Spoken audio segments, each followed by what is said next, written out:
하나님 말씀은 신약성경 101쪽에 있습니다. 누가복음 7장 31절에서 35절까지입니다.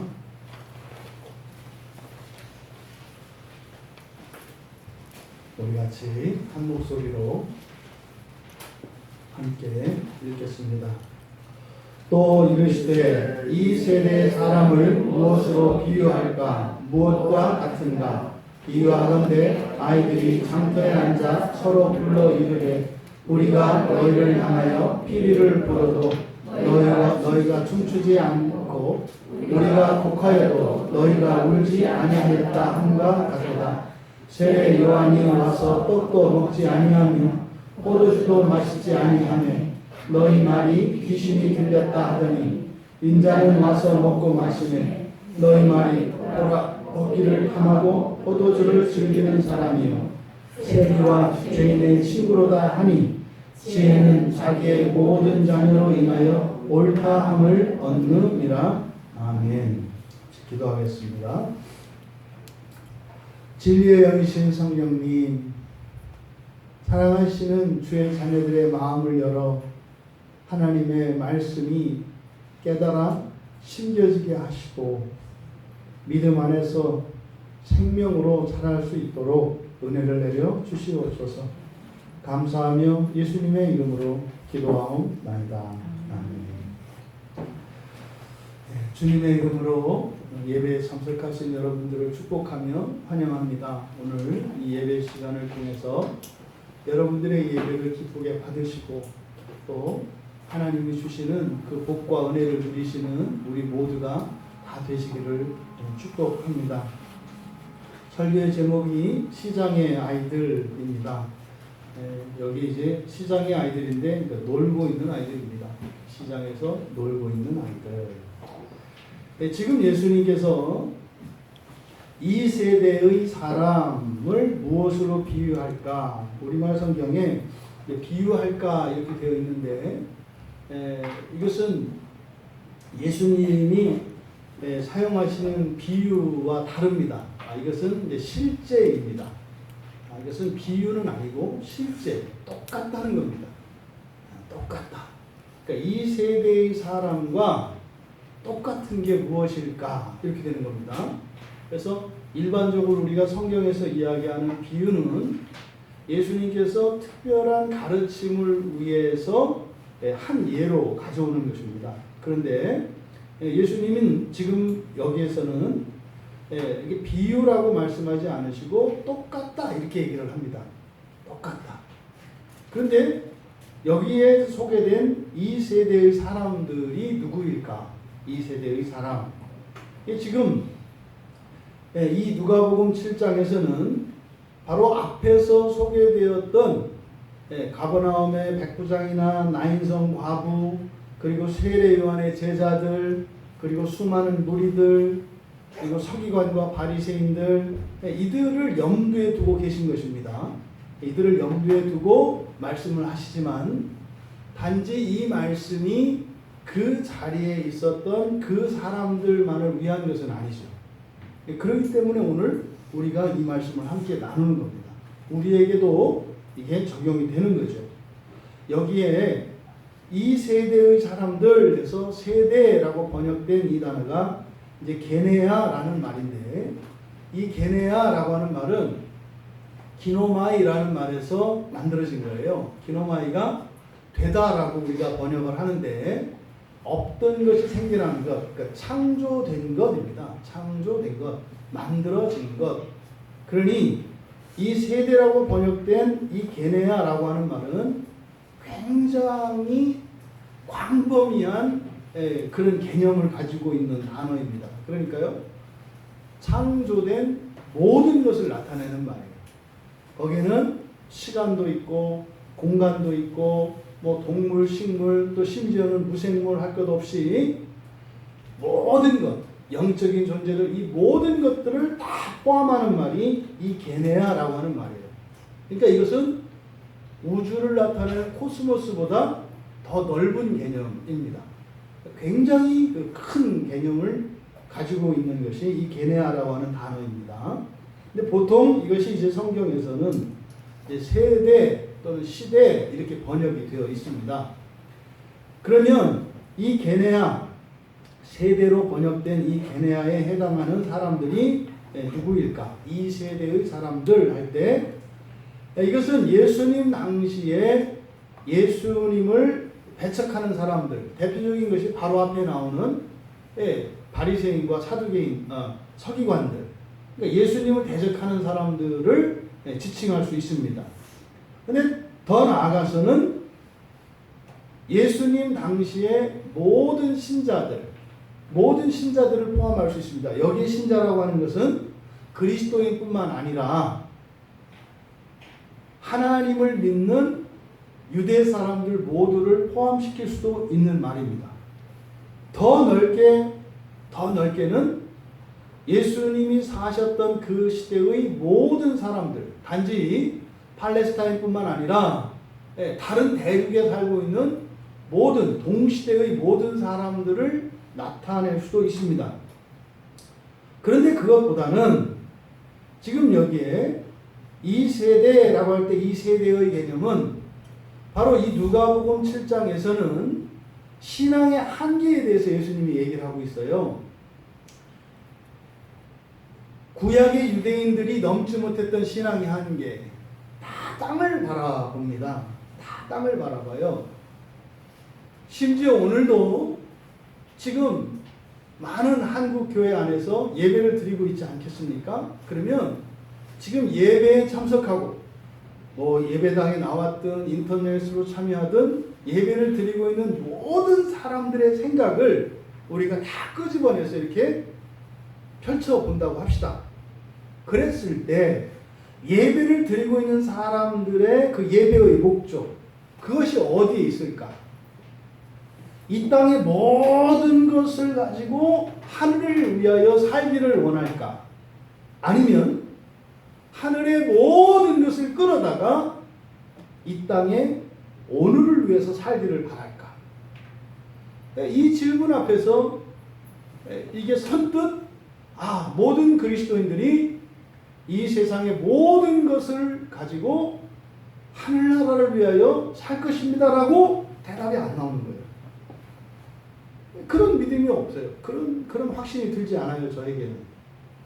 왜냐하면 수많은 그리스도인들과 수많은 목회자들을 통해서 설교되어지는 내용들을 보면, 또 이야기하는 고백을 보면 전부 하늘을 끌어다가 이 땅에 가용한 자원으로 바꾸기 위해서 바꾸려고 하기 때문입니다. 그렇기 때문에 지금 예수님께서 말씀하시는 이 세대라고 하는 것은 사실은 뭐겠어요? 하늘나라에 대조되는 그저 이 땅에 영원히 뿌리를 받고 이 땅에서 살고자 하는 철저하게 이 땅에 속한 사람들을 이 세대의 사람들이라고 말씀하시는 것 같다. 그러니까 여기에 이 세대의 사람들, 이거는 단지 예수님과 함께 있었던, 예수님을 만났던, 또 예수님과 동시대에 이 정도가 아니라 민족과 시대를 초월한 모든 사람들을 의미하는 것이겠다. 그러니까 이 땅에 살아가는 이 세대의 사람들, 그러니까 우리도 이 안에 속하는 겁니다.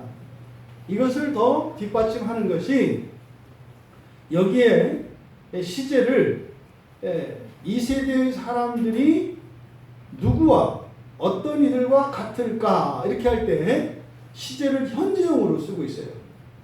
그러니까 이 세대의 사람들의 누구와 같을까 할 때 현재형으로 쓰고 있다고요. 그러니까 종말이 올 때까지 이 세상에 살아가는 모든 사람들을 의미하는 것이 이 세대의 사람들이다. 그런데 예수님께서 동시대의 사람들을 향해서 주시는 말씀인데, 이것은 우리뿐만 아니라 앞으로 이 세상을 살아갈 모든 사람들에게 해당이 되는 말이다. 그런데 예수님이 뭐라고 하셨습니까? 이 세대의 사람들이 장터에 앉아있는 아이들하고 똑같다 이렇게 얘기한단 말이에요. 장터에 앉아있는 아이들과 똑같다. 우리말 성경에서는 아이들이 장터에 앉아 서로 불러서 이렇게 한다 이렇게 되어 있지만 이렇게 앉아있는 아이들이에요. 장터에 앉아있는 아이들. 이때 앉아있다라고 하는 의미는 놀고 있는 거거든요. 장터에서 놀고 있는 아이들과 같다. 여기 장터라고 번역되어진 이 단어가 아고라라는 말이에요. 아고라 많이 들어보셨죠? 이 아고라가 광장이라는 뜻이거든요. 그러니까 이때 당시에는 무슨 시장이 따로 있는 게 아니라 넓은 광장이 있고 그 넓은 광장에서 뭐 우리나라에도 재래시장은 5일장을 열었지 않습니까? 이때 팔레스타인도 마찬가지입니다. 장이 상설을 하는 것이 아니라 며칠에 한 번씩 장이 섭니다. 그러니까 그 광장에서 아고라에서 어떤 때는 장이 서기도 하고 그러니까 장 서지 않는 날은 이게 이제 마을 사람들이 집회를 하기도 하고 또 어린이들의 놀이터로 쓰이는 것이 요 아고라 광장입니다. 그러니까 지금 여기는 장 서지 않은 날 그 광장에서 아이들이 그러니까 놀고 있는 아이들과 똑같다 이렇게 얘기를 합니다. 여러분 이게 무슨 말입니까? 지금 비유가 아니라 그랬어요. 비유가 아니라 똑같다 이렇게 말씀하신다는 말이에요. 그러니까 마치 예수님은 이 세대의 사람들이 장터에서 놀고 있는 아이들과 같다. 뭡니까? 인생을 진지하게 살지 않고 장난으로 산다는 거예요. 장난. 이것을 뭐라고 얘기하냐면 인생은 연극이다 이렇게 얘기하죠. 인생은 연극이다. 이게 에피페투스라고 하는 그 사도들 당시 이 편지가 쓰여질 당시 누가복음이 쓰여질 당시에 살았던 그 철학자가 한 말이에요. 맨 처음에 인생이 연극이다라고 하는 말. 그 이후에 뭐 셰익스피어도 하고 또 그 말을 그 후대에 아우구스티누스가 해석하기도 하고 이렇게 합니다. 그러면 인생이 연극이다. 이게 사실은 예수님의 가르침이에요. 그러니까 이것은 동서고금을 막론하고 많은 철학자들과 현자들이 이 이야기를 다 합니다. 인생은 연극이다라는 말을. 그런데 이 말을 이제 셰익스피어는 그 맥베드라고 하는 4대 비극 중에 하나잖아요. 그 맥베드 안에서 그 대사를 통해서 이야기를 하는데 셰익스피어가 세계는 무대고 인생은 사람은 배우다 이렇게 얘기를 하거든요. 근데 셰익스피어는 인생이 연극이다라고 하는 이 말에서 그 배우의 중점을 둡니다. 그래서 이 액터 배우가 중요하다 이 말이에요. 배우가 어떤 역할을 하냐 이게 중요하다. 이게 이제 셰익스피어가 인생을 바라보는 관점이에요. 그런데 아우구스티누스는 그 이전에 연극이라고 하는 인생이 연극이라고 하는 이 에픽테투스의 이 말을 해석을 하면서 그 고백록에서 이제 그렇게 얘기를 합니다. 연극이라고 하는 것은 배우가 중요한 게 아니라 무대 위에 있는 배우가 중요한 게 아니라 관객에 앉아 있는 청중들이 그 배우들의 연기를 보고 공감을 하면서 거기에서 대신 느끼고 이런 감정들을 해소하는 것 이게 중요하다. 그래서 아우구스티누스는 이 관객에 앉아 있는 청중을 더 중시합니다. 그래서 인생이 연극이라고 하는 이 말에 대한 이런 이제 해석들이 관점에 따른 다른 해석들이 있습니다. 근데 지금 이것의 시작, 사실 이러한 많은 사람들이 세상을 살아가는 수많은 사람들의 인생을 돌아보고 하는 말이 연극 같다. 연극 같다. 이게 예수님이 하신 말씀이에요. 오늘 우리들 스스로 생각을 해보셔야 합니다. 여러분들이 지금까지 살아오신 인생, 짧게는 지난 한 주 사셨던 그 인생이 연극 같다, 장난 같다. 이게 무슨 말입니까? 무대 위에서 연기하는 배우는 무대에서 내려가게 되면 그들이 살아야 할 삶이 있습니다. 또 그 연극을 보기 위해서 그 극장에 참여한 관객들은 연극이 끝나고 나면 이제 극장에서 돌아가 살아야 할 그들의 삶의 자리가 있습니다. 여기서 인생이, 예수님께서 하신 이 말씀, 만약에 인생 100년을 무대로 보고 우리들이 각자, 여러분들이 지금까지 실제라고 믿고 나는 누구의 아내이고 누구의 남편이고 나는 누구의 자식이고 누구의 친구고 나의 신분은 어떤 사람이고 나는 어느 교회 다니고 하는 여러분들이 가지고 있는 모든 신분들 있지 않습니까? 그걸 실제라고 여러분들이 다 생각한단 말이에요. 근데 예수님은 뭐라고 하는 거예요? 그냥 광장에서 놀이하는 것 같다 이 말이에요. 그러면요, 이 아이들이 조금 있으면 해 지고 나면 돌아가야 할 집이 있어요. 돌아가야 할 집. 여러분들이 돌아가야 할 집이 어디입니까? 천국입니다. 그런데 천국에 가는 길이 두 갈래 길이 있다고요. 여러분의 영원한 집에 이르는 길이, 여러분들의 영원한 집은 예수님께서 마련해 놓으셨어요. 근데 집으로 돌아가는 길이 두 갈래 길이 있다고요. 한 길은 순종을 통해서 하나님의 축복을, 하나님의 복을 받으며 기뻐하고 감사하고 찬양하며 가는 길이 있고, 또 하나의 길은 불순종의 길인데 그 길은 지독한 연단과 환난을 통해서 이를 갈며 슬퍼하며 아파하며 가야 하는 길이 있다고요. 여러분들이, 이 자리에 계신 여러분들이 가야 할 곳은 다 똑같아요. 주님께서 우리를 위하여 예배해 놓으신 우리의 영원한 집이 있어요. 그런데 가는 길은 달라요. 다 달라요, 여러분. 근데 우리 교회, 광야교회 모든 교회들은 한 길로 가자. 한 길로 가자. 이것은 저의 이야기가 아니라 예수님의 가르침이에요.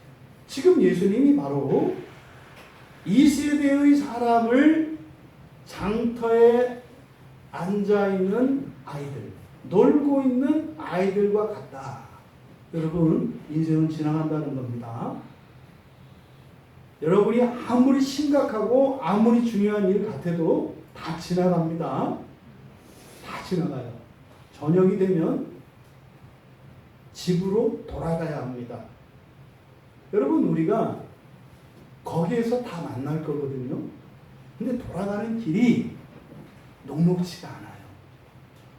이 성경이 이렇게 두껍게, 그리고 수많은 선지자들을 통해서, 그리고 지금도 수많은 교회들을 통해서, 수많은 설교들을 통해서 계속 우리에게 촉구하는 것은 그 집이 너희들의 것이다, 아니다, 이것을 위해서 하는 게 아니에요.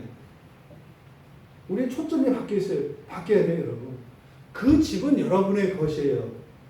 그는 세상을 창조하시기 전에 하나님께서 이미 계획하셨고 예수님께서 가서 지금 마련하고 계시기 때문에 그건 틀림이 없어요. 여러분들이 마음을 써야 되는 것은 과연 나를 위해 예비하신 그 집에 가는 어떤 길을 선택할 것이냐를 여러분들이 고민하셔야 돼요. 성경은 여러분들이 선택해야 되는 가장 좋은 길에 대해서 이야기합니다. 그리고 경고합니다. 가장 좋은 길이 아니면 아주 혹독한 시련과 어려움이 있다는 것을 끊임없이 경고합니다. 부디 여러분들이 어떠한 인생을 사시든 우리를 위하여 예비하신 그 영원한 처소에 이르는 한 길에 다 함께 서기를 바랍니다. 그게 뭡니까? 여러분들이 죽는 순간 여러분들이 살아야 할 삶을 온전히 마치시는 거예요. 그럼 어떤 일이 일어나요? 죽으면 즉시 낙원으로 옮겨집니다. 낙원으로 옮겨집니다. 거기를 하늘나라, 천국이라고 합니다. 오늘 이전에 죽으셨던 신자들 가운데 천국에 그 낙원의 간이들이 있죠. 저 위에 있다고요. 거기를 뭐라고 합니까? 그 사람들에게는 낙원이고 살아있는 우리들에게는 천국이라고 하는 거예요. 하늘나라라고 하는 거예요. 실제하는 나라가 있어요. 이것이 성경이 우리에게 가르치는 우리의 영원한 처소에 이르는 가장 좋은 길입니다. 만약에 죽어서 곧바로 낙원에 가지 못하면 지옥에 갑니다. 지옥에서 일정 기간, 그것은 각자의 삶에 대해서 하나님께서 심판하셔요. 그러면 각자의 삶에 대한 회개하지 못한 부분들에 대한 정화의 기간을 거치게 돼요. 그게 지옥이에요. 이것을 캐톨릭에서는 잘못해서 이거를 연옥이라고 말을 하는데 캐톨릭에서 말하는 연옥은 잘못된 겁니다. 연옥이라는 말을 써도 안 돼요. 캐톨릭에서 말하는 연옥은 천국과 지옥 사이의 중간지대예요. 뭐래요? 법 없이 흔히 사람들이 말하는 법 없어도 살만한 사람들, 예수를 믿지 않았지만 법 없이 또 살만한 사람들, 이런 사람들이 머무는 곳이 연옥이라고 이야기를 해요. 근데 성경은 중간지대가 없어요. 낙원 아니면 지옥입니다. 그러니까 분명하게 성경은 가르쳐요. 죽어서 낙원에 가는 길이 있고 죽어서 지옥에 가는 길이 있어요. 그러면 주님이 재림하시기까지 지옥에서 혹독한 연단을 받고 자기가 이루어야 할 그 회개의 분량을 지옥에서 채우고 그리고 낙원으로 옮겨줍니다. 여러분 이거를 잊지 마세요. 이거는 성경의 가르침이고 이 가르침이 제대로 그리스도인들에게 전달되지 않았기 때문에 너무나 많은 사람들이 넘어지고 실수할 수밖에 없는 거예요. 알았더라면 하지 않았을 일들을 몰랐기 때문에 하는 거예요. 대충 내 마음대로 내가 하고 싶은 대로 살아가도 된다고 하는 가르침을 교회에서 받았기 때문에 그렇게 사는 거예요. 근데 그 대가는 여러분들이 다 치르셔야 돼요.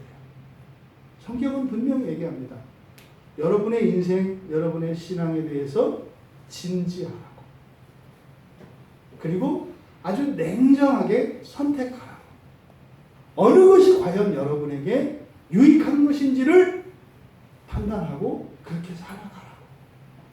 만약에 잘못된 길을 선택하면 그것으로 인하여 치러야 할 아주 혹독한 대가가 있다는 것을 알고 그 길을 가라고 성경은 가르쳐 줍니다. 여러분, 예수님께서 이 세대의 사람들이 시장에서 놀고 있는, 시장에 앉아서 놀고 있는 어린아이들과 같다. 그런데 해필이면 아이들이 놀고 있는 장면이 뭐 놀이가 여러 가지가 있지 않겠습니까? 근데 정확하게 이 사료를 보면 이때 이 어떻게 놀았는지는 잘 모르겠지만 뭐 이렇게 자료를 못 찾겠더라고요. 근데 지금 이 내용을 보면 그때 당시에 아이들의 놀이 문화를 알 수 있는데 지금 본문에 나타난 예수님의 말씀을 통해서 우리가 알 수 있는 것은 이때 아이들이 하고 있는 놀이는 혼례놀이, 장례놀이예요. 그러니까 이게 보면 우리 옛날 그 소꿉장난 할 때 보면은 비슷한 것 같아요. 어렸을 때 소꿉장난 하면 주로 저는 이제 누님들이 쫙 있었기 때문에 항상 저는 이제 남편 역할을 했어요. 남편이 부족하잖아요. 다 여자들이니까. 옛날 소꿉장난 하면 그거 뭐 밥 해가지고 이렇게 해서 뭐 여보 찌개가 다 끓어요. 뭐 해서 풀 뜯어다가 막 쓸고 막 이거 하잖아요. 저는 이제 그냥 가만히 옆에 앉아서 여보 잘 먹었어요. 이제 이렇게만 하면 되는 거예요. 그 소꿉장난 할 때 집에서 이제 밥 먹는 이런 장난을 많이 했잖아요. 그리고 장례식 장난도 많이 했어요, 저희들이. 옛날에 상해 나갈 때 상해 흉내를 많이 내요. 그럼 상해 앞에 맨 앞에 나갈 때 호곡군이 있거든요. 딸랑딸랑 하면 이제 가면 언제 오나 하면서 이제 이렇게 나오는 거예요. 이제 그 이제 하나가 친구 하나가 이렇게 하면은 다른 친구는 그러니까 이렇게 하면서 놀았어요. 그럼 이제 거기다가 이제 뭐 하면 이제 새끼 중 한 새끼까지 이렇게 묶어가지고 지팡이 들고 앞에 따라가면서 이제 하면 애들 따라가면서 그럼 이제 동네 아저씨들이 뭐라고 했어요? 장례식 그 장난하면 이놈 새끼들 이제 막 돌멩이 던지고 그러면 막 도망가서 저쪽 가서 또 이제 가면 이제 오는. 그러니까 예나 지금이나 동서고금을 막론하고 사람이 태어나고 죽는 것에 대한 이것은 늘 우리 일상생활 속에 있었던 것 같아요. 그러니까 사람의 출생과 관련된 게 뭐예요? 결혼이잖아요. 결혼은 오늘날 우리들이 생각하는 그런 결혼과 뭐 고대는 고사하고 뭐 몇십 년 전만 거슬러 올라가도 결혼의 중요한 목적과 의미가 많이 다릅니다. 결혼의 가장 중요한 목적은 생산이었어요. 자녀를 낳는 게 결혼의 가장 중요한 목적이었다고요. 그래서 뭐 가문을 따지고 이렇게 했던 이유가 좋은 자식을 낳기 위해서 이거였거든요. 오늘날은 뭐 아이를 안 낳는 것이 뭐 결혼의 조건으로 삼는 그런 시대가 됐죠. 그러니까 지금 이때 당시에도 아이들이 이렇게 결혼식 놀이를 하고 장례식 놀이를 했던 것 같아요. 그랬는데 예수님이 그 놀이를 하는 중에 이 아이들의 어떤 장면을 지금 말씀하시는데 뭐라고 하시냐면 피리를 우리가 너희를 향해 피리를 불어도 너희가 춤추지 않고 우리가 곡하여도 너희가 울지 아니하였다 함과 같도다. 그러니까 지금은 잘 놀고 있는 상황이 아니라 지금 서로 갈등이 있는 상황을 얘기하고 있어요. 그러니까 이때는 그런 것 같아요. 지금 예수님의 이 말씀을 보면 한쪽이 피리를 불면 한쪽은 춤추는 거예요. 또 한쪽이 아이고 이제 곡하면은 어쩌면 좋아 이렇게 이제 슬퍼하는 거예요. 요게 이제 한쪽에 이렇게 이제 지시를 하면 한쪽은 따라서 하는 이런 놀이인 것 같아요. 그런데 지금 예수님이 말씀하시는 요 장면에서는 서로 이게 사인이 잘 안 맞는 거예요. 말을 안 듣는 거예요. 그래서 한쪽에서 피리를 불면 춤을 춰야 되는데 춤을 안 추는 거죠. 그러니까 왜 니들 춤 안 춰? 막 이렇게 하는 거죠. 그랬더니 뭐라는 거예요? 니들 아까 우리가 곡할 때 니네도 울지 않았잖아. 지금 이러고 있다 이 말이죠. 그러니까 지금 예수님께서 시장에서 놀이를 하고 있는 이 어린 아이들의 어떤 특성을 이 세대의 사람들과 같다고 하는가? 첫 번째로 문화적인 상대주의죠. 문화적인 상대주의.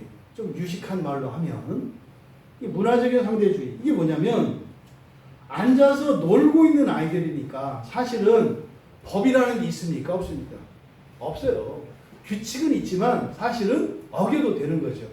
그러니까 놀이를 하다 보면 싸움이 일어난다고요. 스포츠를 봐도 심판이 없으면 스포츠가 안 되잖아요. 그렇죠? 심판이 그 규칙을 가지고 그 잘못한 규칙을 어긴 것에 대해서 이렇게 벌칙을 주어서 질서를 유지하면서 스포츠가 되는 거거든요. 만약에 심판이 없다면 규칙이 있어도 사람이 안 지킵니다. 왜요? 아니 뭐 야구하다가 갑자기 투수가 타자를 향해서 공 던져가지고 딱 그 느낌을 알잖아요. 진짜로 던진 건지 실수로 던진지 안단 말이에요. 일부러 던져가지고 맞췄어요. 그럼 중간중간 야구 할 때 보면은 그 야구 선수들이 뭐 배트 집어던지고 막 타자를 향해서 투수를 향해서 달려가고 싸움나는 이런 일들이 있지 않습니까? 이 사람은 감정이 있기 때문에 이 심판이 질서를 잡지 않으면 운동이 안 된다고요. 무슨 말이에요? 왜 그런 싸움이 일어나요? 이 놀이라고 하는 것은, 문화라고 하는 것은 어떤 규칙이 있지만 사실은 그런 규칙들은 절대적인 것이 아니기 때문에 무너질 수가 있다고요. 그러니까요. 이렇게 할 때도 있고 저렇게 할 때도 있다. 그러니까 우리가 인생을 살아가는데 그리고 신앙생활을 하는데 절대적인 생각을 갖지 않고 이것을 한 문화로 여겨서 이렇게 상대적인 그런 생각을 갖고 있다고. 그러니까 여러분들이 어떤 규칙이나 이런 거를 절대적으로 지키는 사람들이 있어요. 근데 어떨 때는 또 안 지키는 때도 있다 이 말이에요. 이것을 문화적인 상대주의라고 합니다.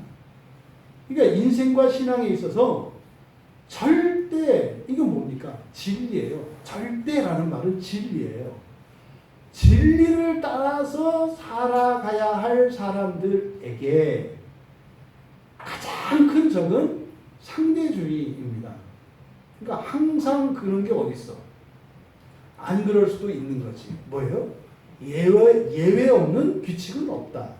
이게 문화적인 상대주의입니다. 여러분들 안에 이렇게 놀이를 하는 것과 같이 여러분들이 가정생활을 하고 직장생활을 하고 학교생활을 하고 신앙생활을 하는데 이렇게 문화적인 상대주의를 가지고 이럴 수도 있고 저럴 수도 있다라고 생각하는 것, 그것을 지금 시장에서 놀고 있는 아이들에게를 통해서 우리에게 말씀하시는 거예요. 그러니까 그러면 된다 안 된다? 안 된다. 안 된다. 절대로 지켜야 하는 것이 있다. 절대로 지켜야 하는 것이 있다. 그래서요, 순종하는 게 있고 불순종하는 게 있는 거예요. 진리를 바꾸면 안 돼요. 그런데 인생을 그런 방식으로 살아간다는 거죠. 두 번째로는 주관적인 상대주의입니다.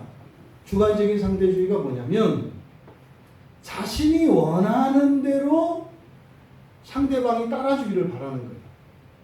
그러면 자신이 원하는 대로 상대방이 따라주기를 바라면 반대로 자신도 상대방이 원하는 대로 따라줘야 되는 거 아니에요?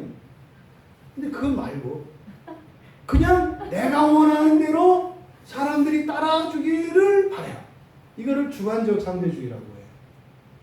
그러니까요, 다 내 뜻대로만 하고 싶어요. 그러니까 오늘날 어떻게 해요? 각자 알아서 하자. 각자 알아서 하자. 가족이 5명인데 주인이 5이야. 왜요? 예전에는 어떻게 합니까? 가부장권이라고 그래서 그 각 가정의 권위자는 아버지 한 사람이었죠. 남편 한 사람이었죠. 그래서 거기에 다 맞춘다고요.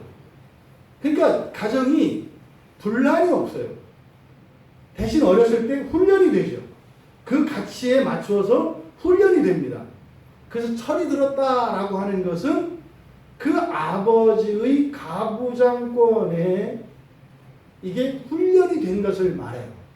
그렇게 해서 그 자식들이 아버지가 가지고 있었던 약점들을 보완하고 아버지에게 없었던 것들을 새로 세우면서 대를 이어가면서 점점 가문이 더 성장하고 온전해져 가죠. 발전이 있었다고요. 근데 이제는 가정 안에도 절대 권위가 없어졌어요. 이게 보통은 뭐 한 20년 전에는 둘이었어요, 머리가. 아빠 머리, 엄마 머리 둘이었어요. 그래서 이제 애들이 좀 헷갈려서 많이 힘들어 했는데 요즘엔 좀 쉬워졌어요. 대개는 엄마가 이제 머리가 된 집들이 많아요. 근데 문제는 애들이 머리를 인정하지 않아요.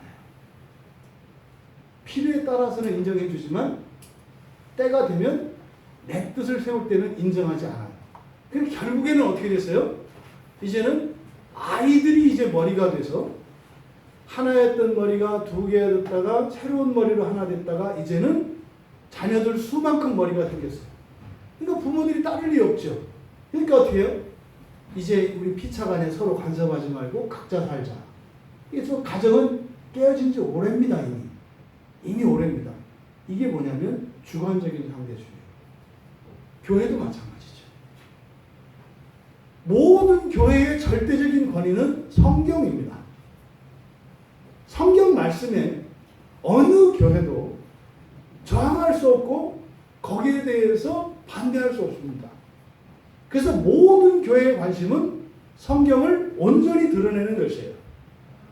그런데 언제부턴가 이 성경보다 사람이 위가 됐습니다. 이게 로마 가톨릭 교회예요. 로마 중세교회에서 교황이 성경 위에 섰죠. 성경을 자기들이 만들어요. 성경에 없는 얘기도 교황이 이야기하면 성경에 있는 것과 똑같이 됩니다. 그러니까 어떻게 했어요? 종교개혁자들이 그런 게 어딨냐? 오직 성경만이, 하나님만이 우리의 주인이지. 그래가지고 어떻게 종교개혁을 일으켰잖아요. 그게 잘못됐다고. 그래서 정통교회를 다시 복원해서 계승해 오고 있지 않습니까?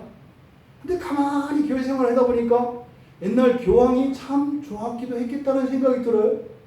그러니까 서서히 이제 머리들이 생기기 시작해요.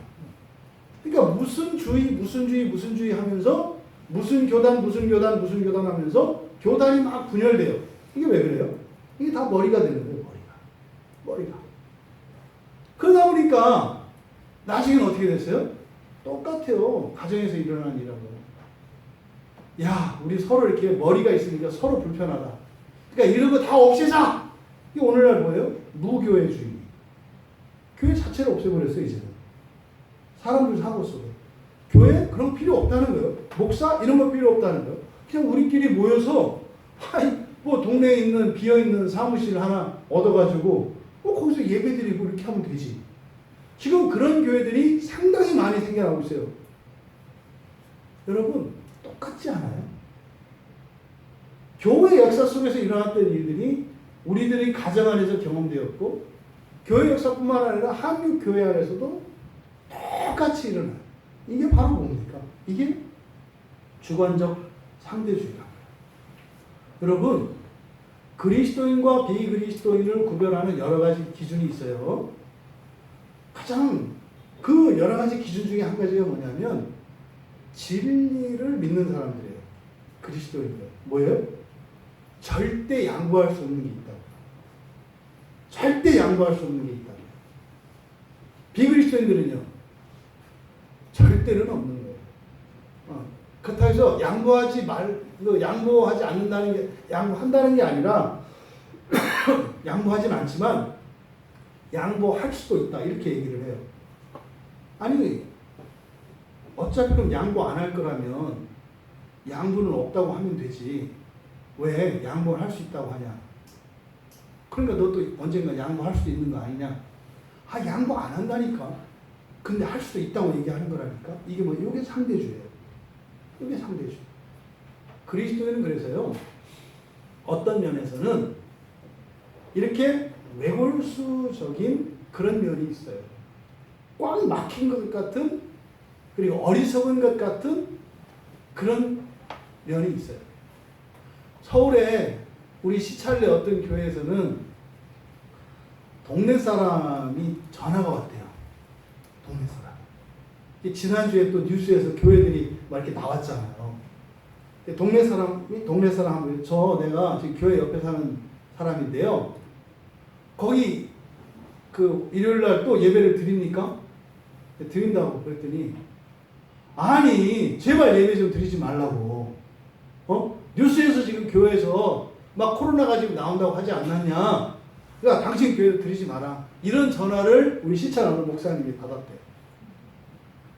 그때 이 목사님이 이제 그 전화를 받았는데 처음에는 지역 주민이니까 어떻게 했겠어요? 네네 우리는 잘 이렇게 위생관리를 잘하고 이렇게 잘하고 있습니다. 이렇게 좋게 얘기했겠죠. 이게 이제 목사들의 컴플렉스거든요.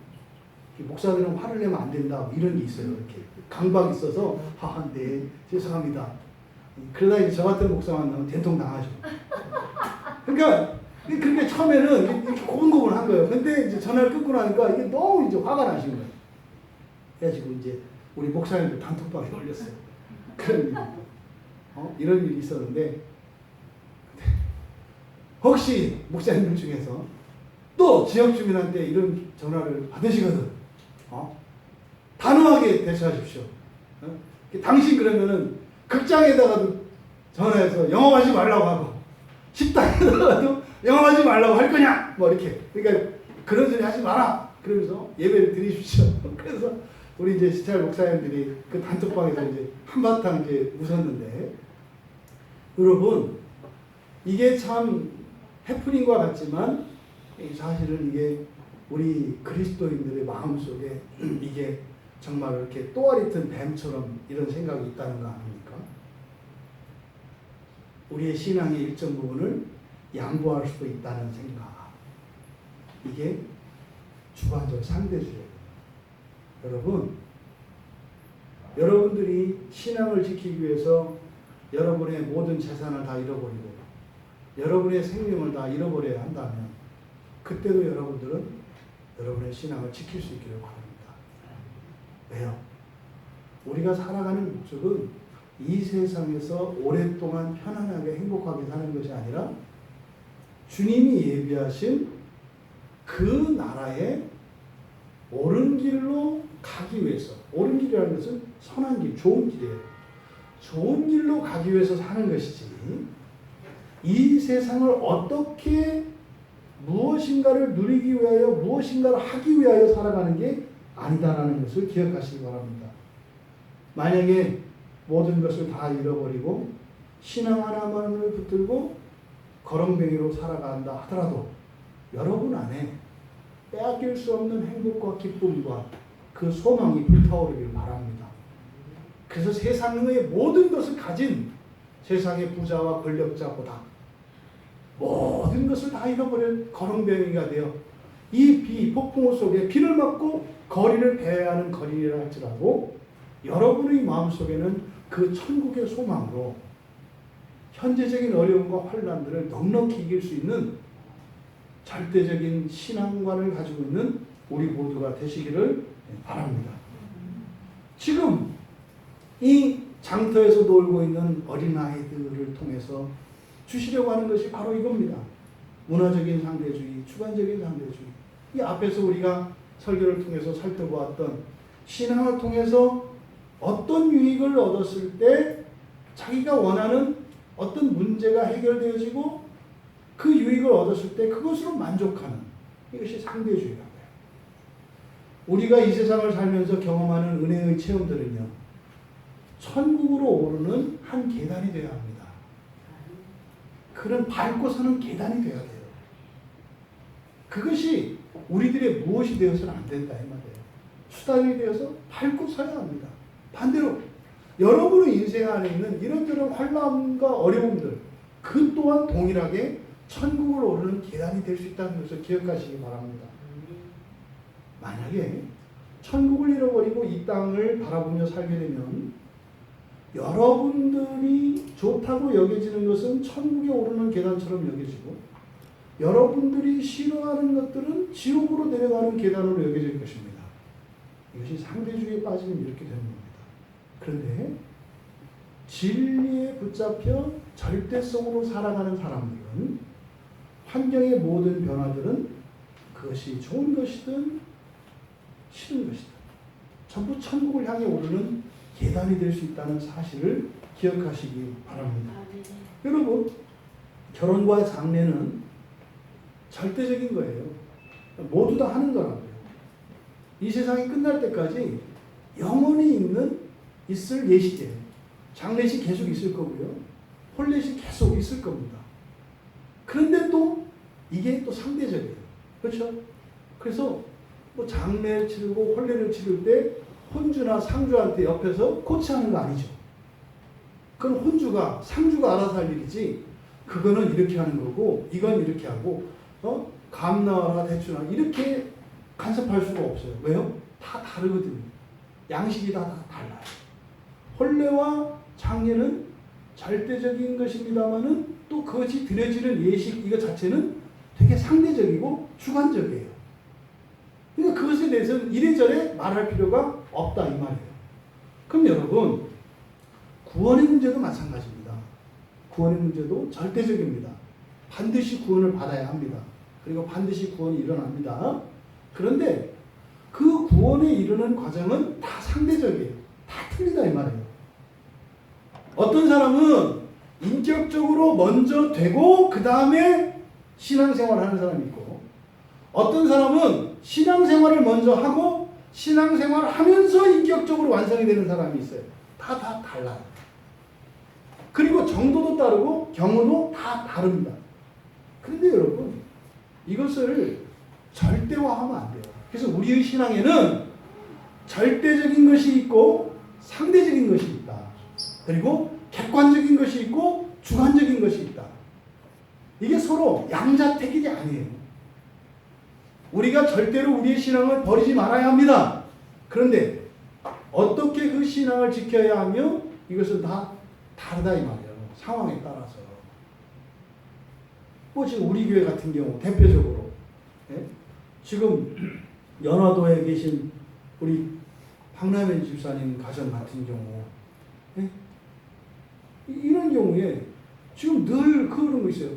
내가 교회 예배당에 못 가고 맨날 스마트폰을 켜놓고 이렇게 예배를 드리는데 나한테 문제가 있는 거 아닌가? 이렇게 하면 안 되는 거 아닌가? 이런 생각이 들 수 있다 이 말이에요. 왜요? 예배는 절대적인 거거든요. 예배당에 오는 게 절대적인 거예요. 근데요, 예배당 이 자리에 앉는 것 자체는 사실은요, 절대적이지 않아요. 무슨 말입니까? 예배당에 나올 수 없는 상황이 일어날 수 있다니까요. 오늘 군사에서 김동희 집사님 가정 오셨지만 철길은 끊겼거든요. 철길을 딱 막았는데 고속도로로 와버렸어요. 원래 기차 타고는 못 오는 거잖아요. 기차가 안 다니니까. 그럼 고속도로까지 막혔으면 뭐 비행기는 진지게 막혔으니까 못 오는 거예요. 거기서는 못 오는 거잖아요. 못 오는 거예요. 예배에 참석하는 것은 상대적이에요. 절대적으로 이 상대적이라는 것은 특별한 상황이 아닌 주관적으로 상대적인 게 아니에요. 이거는 특별한 경우를 얘기하는 것이. 그러니까 아예 오늘 내가 좀 마음이 좀 우울해서 나는 비 오는 날이면은 힘이 빠지고 신경통이 있어서 이런 거는 아니죠. 하지만 이 예배에 참석하는 것은 상대성이 있어요. 예배는 절대적이다. 하지만 예배당에 와서 함께 예배드리는 것은 분명히 상대성이 있다. 이 상대성과 절대성, 주관성과 객관성이라고 하는 이것을 잘 분별해야 합니다. 이거를 반대로 적용하면 진짜 큰일 나는 거고, 절대적인 것을 상대적인 것으로 여기고, 상대적인 것을 절대적인 것으로 여기고, 이게 바리새인들이에요. 이게 바리새인들. 바리새인들은 뭐라 그래요? 비가 오는데 예배가 안 나와? 어떻게 안 나와? 나와야지. 목숨 걸고라도 나와야지. 나와서 삐또하고 죽어야지. 이런 거죠. 그리고 나서 그 마음속에는 예수 그리스도로 말미암은 그 구원의 기쁨과 감격과 감사가 전혀 없어요. 뭐만 있어요? 뭐 그냥 날이 시퍼렇게 선 의무만 있어요. 책임과 의무만 있어요. 이런 거죠. 이게 잘못된 거죠. 이 상대성과 절대성이 이게 혼동이 되면은 이렇게 되는 거예요. 그러니까 지금 이 구원의 문제라고 하는 것, 이것은요, 여러분, 절대적인 겁니다. 구원은. 절대적인 거예요. 그런데 개인들에게 있어서는 상대적으로 나타난다. 근데 그것을 인정해줘야 한다고요. 인정해줘야 한다고요. 옳다는 게 아니라 다름을 인정해줘야 한다고요. 그런 게 있어요. 우리 신앙 안에는. 그러니까 지금 예수님이 이렇게 혼례식과 장례, 혼례놀이와 장례놀이를 통해서 일어나는 이런 문제점들을 우리에게 가르쳐 주셨고, 또 이 문제를 우리가 우리의 구원의 문제와 결부시킬 수도 있겠다. 그럼 보세요. 장례놀이는 뭡니까? 죽는 거잖아요. 죽는 거. 그렇죠?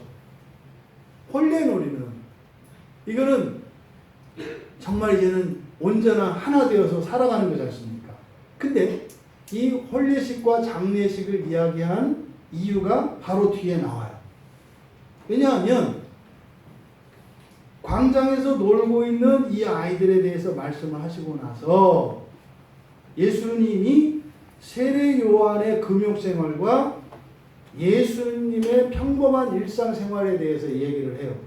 그러니까 세례 요한의 금욕생활은 뭐에 빗댄 거예요? 장례에 빗댄 거죠. 장례. 고통, 절제, 금욕, 이것은 죽음을 상징하는 것들이죠. 이게 장례입니다. 또 이 혼례는 뭐예요? 바로 예수님이 이 땅에 오셨을 때 예수님과 함께 만나는 것을 혼인잔치라고 이야기해요. 주님이 재림하셔서 만나는 그날을 우리가 혼인잔치라고 이야기해요. 그러니까 세례 요한의 금욕생활과 예수님의 평범한 일상생활, 이것이 바로 앞에서 이 어린아이들이 놀았던 장례놀이와 혼례놀이와 장례놀이 그리고 혼례놀이와 연관되어 있다. 예수님이 말씀하십니다. 세례 요한이 먼저 와서 빵도 먹지 않고 포도주도 마시지 않고 이렇게 철저한 금욕적인 삶을 살았거든요. 왜요?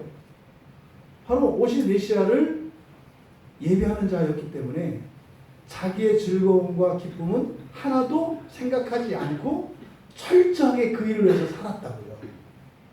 그랬던 그를 앞에서 예수님이 뭐라고 하셨어요? 천사들을 보내서 그의 길을 예배하게 하셨죠.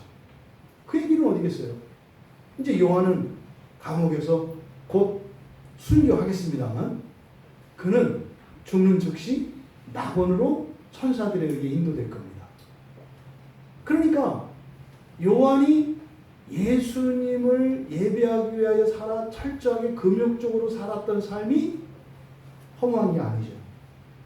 아주 가치 있는 거죠. 그렇게 산 그것으로 예수님께서 인정해 주시고 그의 길을 예배해 주셨으니까. 그러면 그런 요한에 대해서 이들이 뭐라고 그랬어요? 너희는 그가 귀신에 들렸다고 말한다. 여기서 귀신이라고 번역된 이 헬라어가 다이모니온이거든요. 다이모니온. 요거는 이제 하여튼 천사와 관련된 거죠. 그래서 이 다이모니온은 타락한 천사를 일컫습니다. 다이모니온은. 이 다이모니온이 우리말 성경에는 다 귀신으로 번역되어 있어요. 그런데 사도행전 17장 18절에 유일하게 신으로 번역되어 있습니다. 그러니까 이방 신으로. 그래서요, 사람들이 이렇게 드리는 우상, 제사, 이 모든 것들을, 그러니까 사람들이 신이라고 여기는 이것은 뭐다? 다이모니온을 신으로 여긴다. 이게 뭐예요? 이게 귀신이라고요.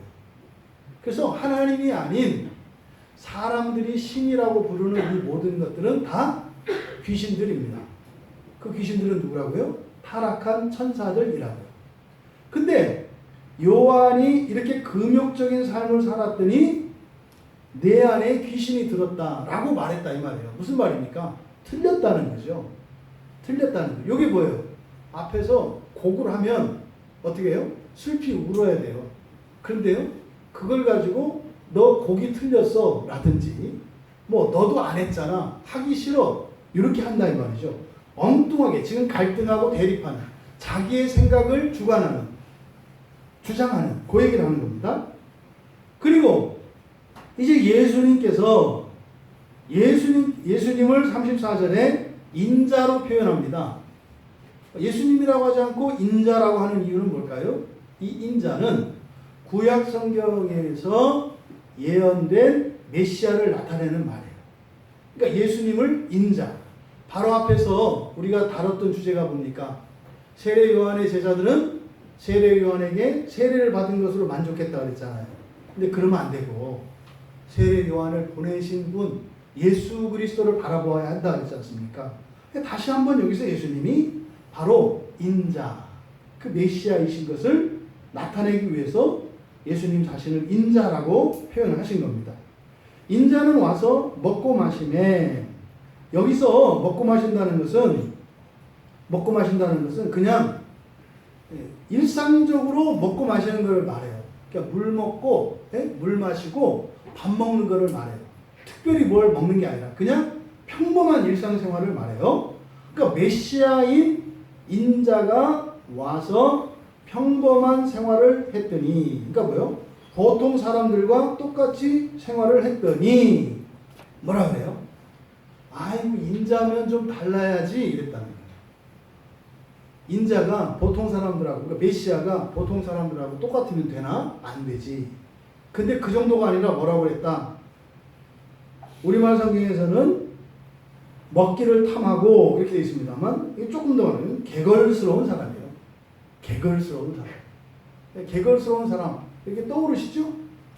막 배불러 죽겠다고 하면서도 계속 먹는 거예요. 이렇게. 이게 그냥 뭐 아무거나 가지고 먹고 이렇게 막 길거리 딱 그 아이스크림이 딱 쑥 빠져가지고 딱 떨어졌더니 아이고 이거 아까운 거야. 내 딱 혓바닥으로 이렇게 모래를 다 핥아내가지고 옛날에는 뭐 없어서 그랬잖아요. 지금 어때요? 아이스크림 잔뜩 먹고 나서 하나 먹다가 바닥에 떨어졌는데 그거 혀를 이렇게 다 닦아가지고 그 흙을 핥아내고 아 그래도 맛있다 이렇게 먹는 이게 개걸스러운 거예요. 예수님은 그냥 하루 세끼 밥 먹은 걸 얘기한 거예요. 하루 세끼 밥 먹었더니 개걸스러운 사람이라고 한다 이 말이에요. 왜요? 당신이 메시아라면 이슬 먹고 살아야지 어떻게 밥 먹고 똥을 싸 이 얘기를 하는 거예요.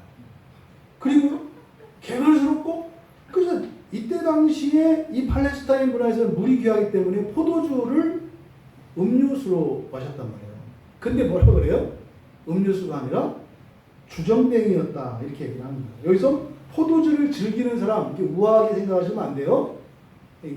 포도주 중독자 말하는 거예요. 포도주 주정뱅이.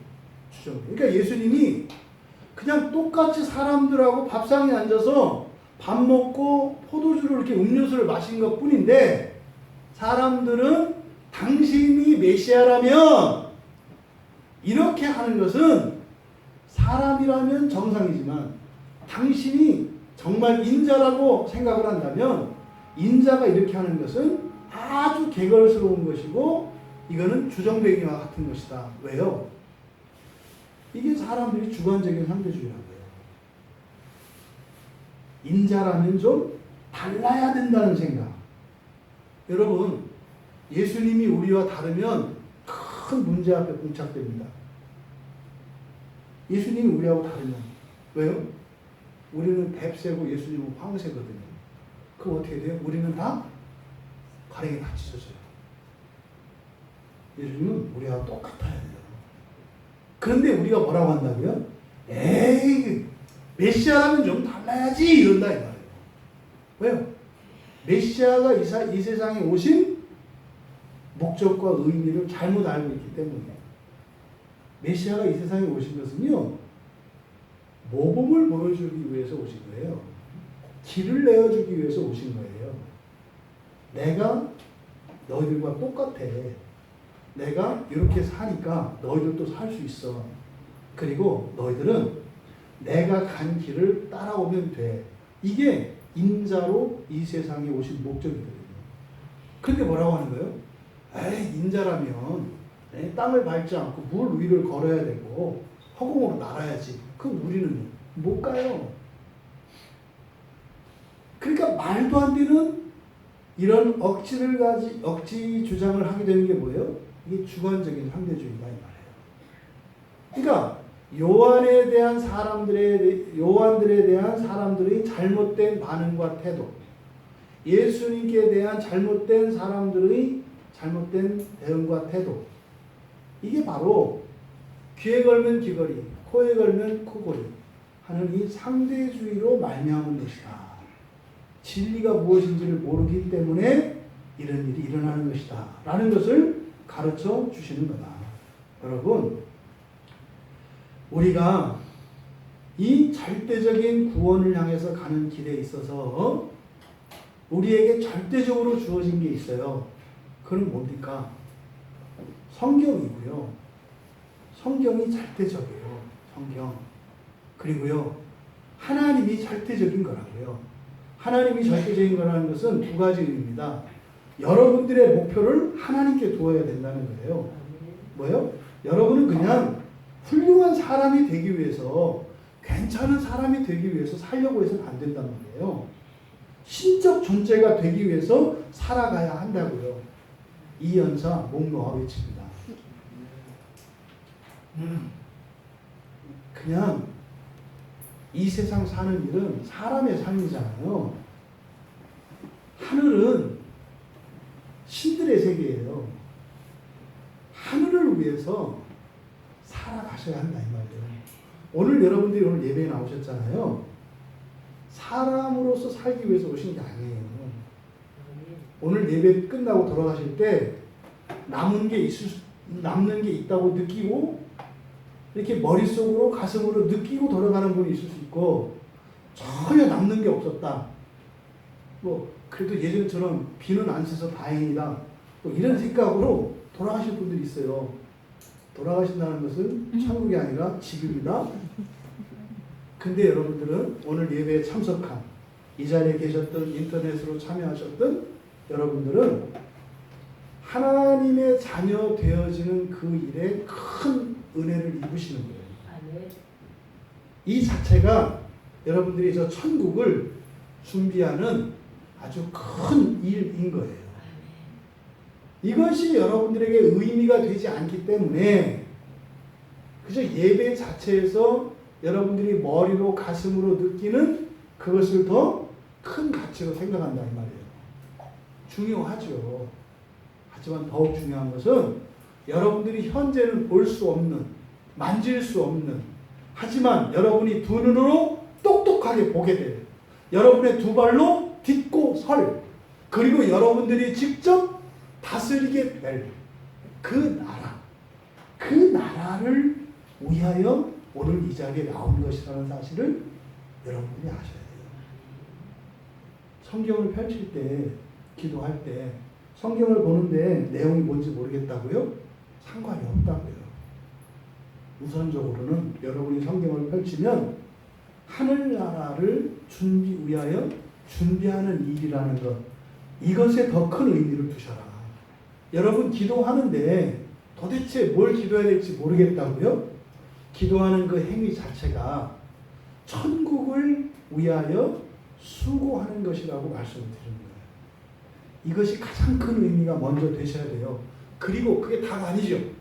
왜요? 성경은 이 세상에서의 삶에 대한 복도 이야기하기 때문입니다. 그리고 이 세상에서도 하나님의 복을 누리셔야죠. 그러기 위해서 설교를 듣고 공부하고 질문하고 배우고 훈련하고 하는 거죠. 하늘나라의 일은 하나님이 하시는 거예요. 하지만 그것을 통해서 이 땅에서도 우리에게 유익이 될 수 있어요. 그것은 여러분이 하나님과 함께 하셔야 되는 일이에요. 이게 하나님 중심이란, 이 하나님을 목표로 살아간다는 뜻입니다. 여러분이 하나님 되기 위하여, 신적 존재가 되기 위하여 인생을 살아가는 것이다. 그리고 또 하나 뭡니까? 교회입니다. 교회는 영원합니다. 주님이 오실 때까지. 주님을 대신하는 사명적 기관이기 때문에 주님께서 12명의 사도를 세우셨고, 이 사도들이 죽잖아요. 죽고 난 뒤에도 사도들을 통해서 이루는 그 구원의 일을 하게 하신 것이 교회입니다. 그러니까 예수 그리스도는 교회를 통하여 다스리시고 교회를 통하여 일을 하십니다. 그래서 이 세 가지, 이게 종교개혁의 3대 정신이에요. 성경, 하나님, 교회. 이거는 절대적입니다. 그리고 그 다른 것에 있어서는 상대적인 것이 허용이 됩니다. 근데 상대적이라는 것은 무조건 마음대로가 아니에요. 성경을 기준으로 해요. 성경을 기준으로.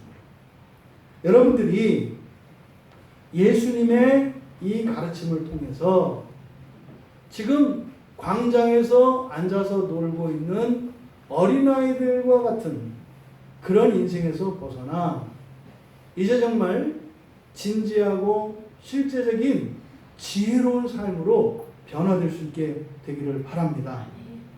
결론으로 예수님께서 아주 어려운 말씀을 하세요. 34절에서 이렇게 말씀을 하시고, 34절에서 심지어 예수님이 그렇게 똑같이 살았더니 그렇게 개걸스러운 주정뱅이고 또 세리와 죄인의 친구다 이렇게 비난한다 이 말이죠. 이게 원래 예수님은 거룩한 자들의 친구가 아니라 죄인들의 친구세요. 왜요? 죄인들을 예수님처럼 만들기 위해 오시는 분이기 때문에.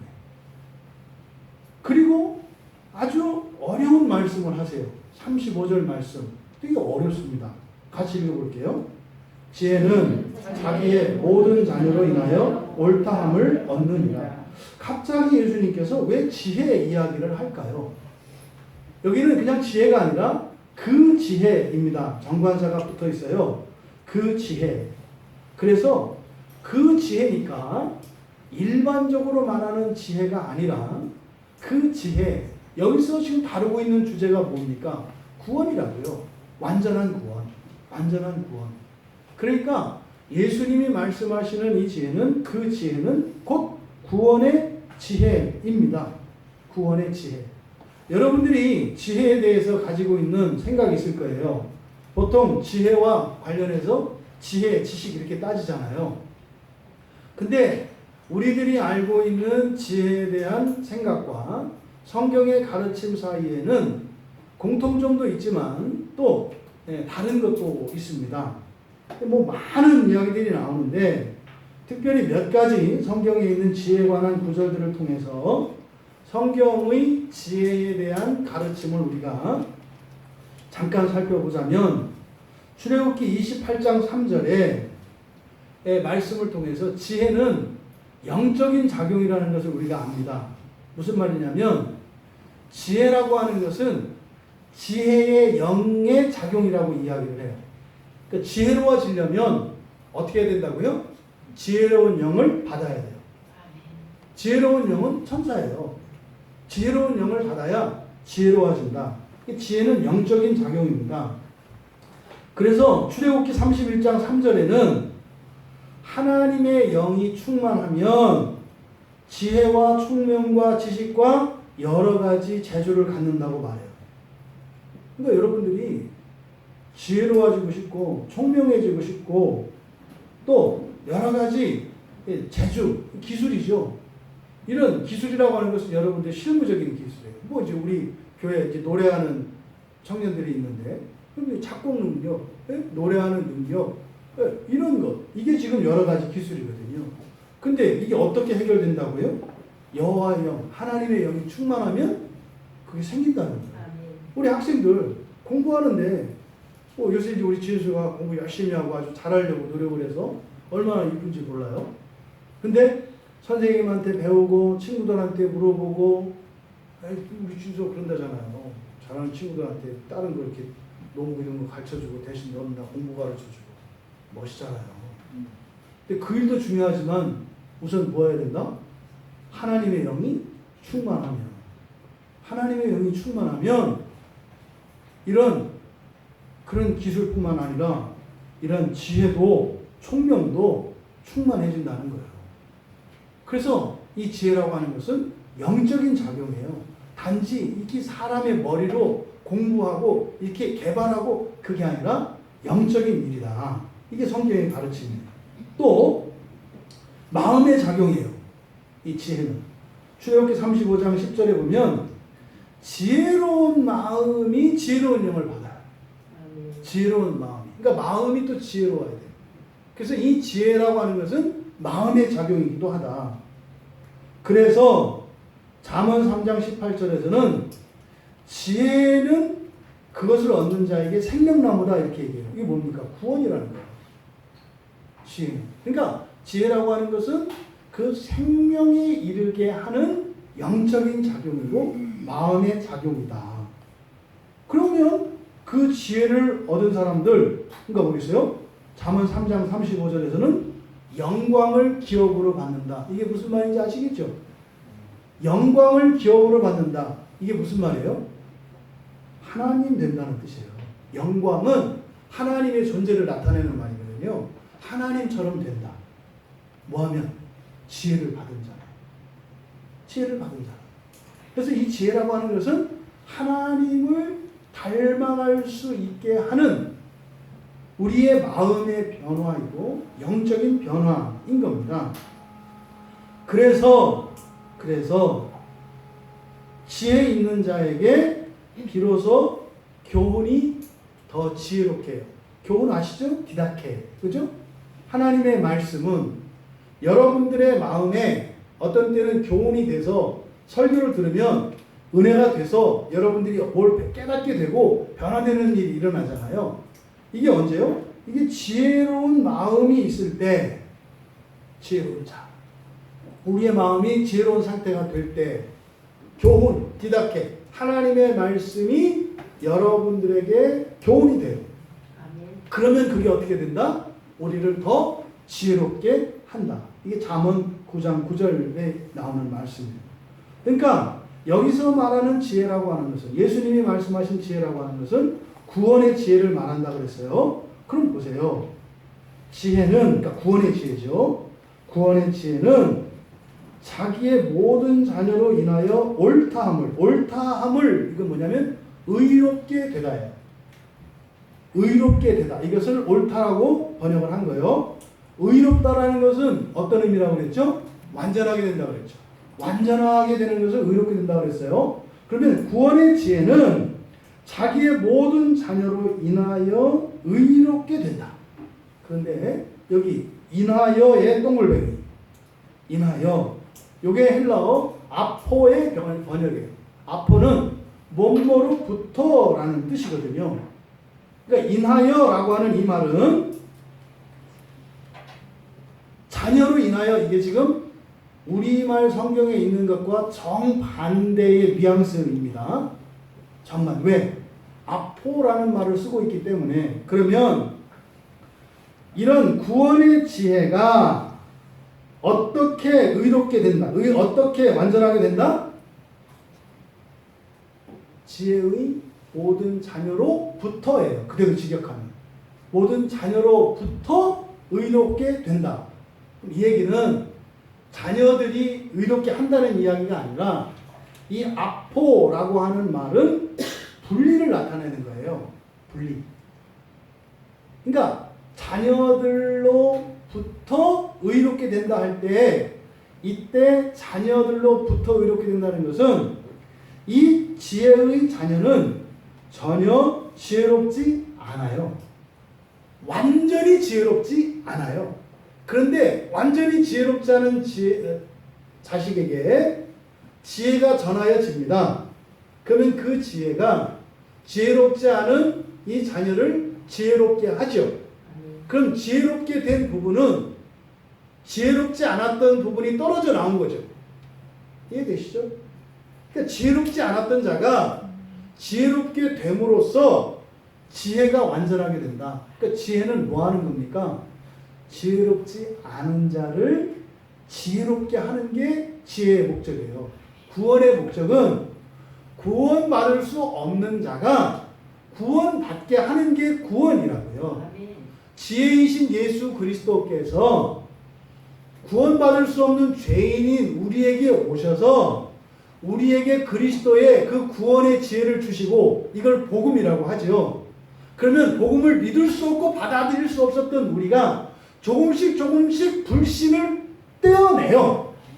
불신이 떨어져 나가요. 그래서 지혜가 우리를 바꾸어가면서, 구원받은 신자로 바꾸어가면서 구원과 상관이 없는 죄된 것들이 죽어지면서 떨어져 나가요. 이렇게 하면서 지혜가 완전하게 된다. 여러분, 구원의 지혜는요, 구원과 상관이 없는 것 같은 그 자녀들을 구원함으로써 완전해진대요. 이게 지금 여러분들에게 어떤 의미로 받아들여지십니까? 우리가 그동안 살펴보았던 앞에서 등장했던 인물들 다 아쉬웠잖아요. 그렇게 예수님으로부터 큰 믿음을 가졌다고 인정을 받았던 백부장, 그것 가지고 고작 자기 종 하나 병 고친 것 갖고 만족해? 또 하나님으로부터 그렇게 지극히 긍휼함을 입은 나행성의 과부, 그걸 가지고 그 죽었던 자식이 살아나는 그것으로 만족해? 영생으로 나가야지. 또 요한을 쫓아서 회개의 세례를 받고 이제는 정말 복음을 받아들일 수 있는 준비가 되었던 요한의 제자들, 그들이 요한으로부터 세례를 받은 것 가지고 만족해? 그분을 보내신 예수 그리스도, 인자이신 그리스도를 나가서 회개의 세례가 아니라 우리의 본성을 바꾸는 성령과 불로 주는 그 세례를 받아서 영생으로 나가야지. 다 아쉬웠잖아요. 그런데 예수님이 이 말씀 한 말씀으로 반전시키는 거예요. 그런데 구원의 지혜라는 것은 말이다, 그것 가지고 에게 거기서 이렇게 만족해? 그걸 따라가? 심지어는 바리새인과 서기관인들, 이 사람들은 죽으라고 율법을 연구했지만 요한도 인정하지 않고 메시아도 인정하지 않고 심지어는 지옥불에 던져질 자라고 예수님께 경고를 받았던 이들, 다 온전한 구원을 받을 만한 사람이 하나도 없잖아요. 이게 누구예요? 그 지혜의 자식들이에요. 그런 지혜의 미련하고 지혜 없는 그들을 지혜롭게 하셔서 구원하심으로 완전하게 하신다. 35절에 담겨있는 이야기는 이게 문제고 이게 문제고 이게 문제고 이게 하시고 이게 하시고 너희들 그러지 마라. 그런데 그런 애들을 완전하게 하는 것이 나 예수의 구원의 지혜란다. 여러분, 우리들에게서 조금씩 일어나는 작은 변화들, 그것이 그리스도의 구원의 지혜를 의롭게 합니다. 근데요, 마침내 완전에 이르게 될 것입니다. 그래서요, 구원에서 벗어난 우리의 옛 본성에서 벗어나 변화되어가는 우리들의 작은 이 변화에서 우리는 구원의 지혜가 참으로 의롭다, 완전하다라는 것을 우리가 깨닫게 됩니다. 여러분들이 갖고 있는 현재적인 문제점들, 한계들 있잖아요. 여러분들이 믿어지지 않는, 또 순종하고 싶지 않은 아주 옹골찬 그 불신앙과 불순종 있잖아요. 근데 그것을 변화시키신다는 거예요. 네. 그것이 구원의 지혜다. 여러분, 여기서 우리가 놀라운 지혜를 발견하게 돼요. 부모와 자식 간에 구원은 지혜로 지금 표현이 되는데, 부모에게서 자식으로 내려갑니까? 자식에게서 부모로 올라갑니까? 부모에게서 자식으로 갔다가 자식에게서 부모에게로 올라간다는 거예요. 지혜는 부모가 자식에게 전달하죠. 그죠? 근데 자식이 그 지혜를 깨닫게 되고 배우죠. 그렇게 함으로써 구원의 지혜의 의로움이 자식으로부터 나와요. 지혜는 위로부터 와요. 이 구원의 지혜의 의로움은 밑에서부터 역으로 올라가요. 이 말씀이 35절의 말씀. 그래서 이게 번역하기가 어려워서 아포라고 하는 전치사를 번역하기가 어려워서 그냥 인하여라고 한 거예요. 근데 이것은 우리는 알겠잖아요. 지혜는 위로부터, 부모로부터 자녀에게, 복음은 먼저 믿은 자로부터 나중 믿은 자에게. 근데 나중 믿은 자, 자녀들로부터 의로움이 올라가요. 이것이 놀라운 구원의 지혜입니다. 여러분, 제가 여러분들에게, 여러분, 우리는 시장에 앉아서 노는 아이들과 같이 되지 맙시다 라고 하면 이게 이제 인본적인 설교가 되는 거예요. 예수님이 뭐라 그랬어요? 이건 비유가 아니라 우리는 시장에 앉아서 노는 아이들과 같이 인생을 살게 될 거예요. 그렇게 살게 될 거예요. 하지만 여러분 잊지 마세요. 우리가 돌아가야 할 집이 있다는 거. 그리고 우리로 하여금 그 집에 돌아가게 하는 것은 우리가 그 놀이를 어떻게 하느냐에 달려있는 것이 아니라 뭐에 달려있다? 구원의 지혜에 달려있다. 그 구원의 지혜에 달려있다. 그래서 예수님이 이 땅에 오신 것이다.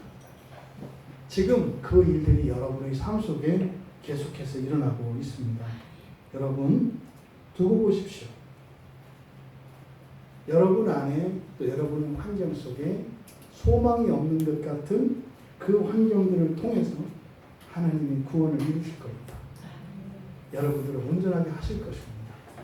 그 구원의 소망을 두고 시장에 앉아있는 아이들로 살아가는 우리를 하나님께서 불쌍히 여겨주시고 우리를 구원의 지혜로 온전케 하여 주시기를 우리가 기도하며 그 은혜에 매달려 은혜에서 떠나지 않고 마지막 날에 그 주님 오시는 그날에 그 영광의 부활에 참여할 수 있는 우리 모두가 되시기를 주님의 이름으로 축복합니다. 찬양 준비해 주시고요.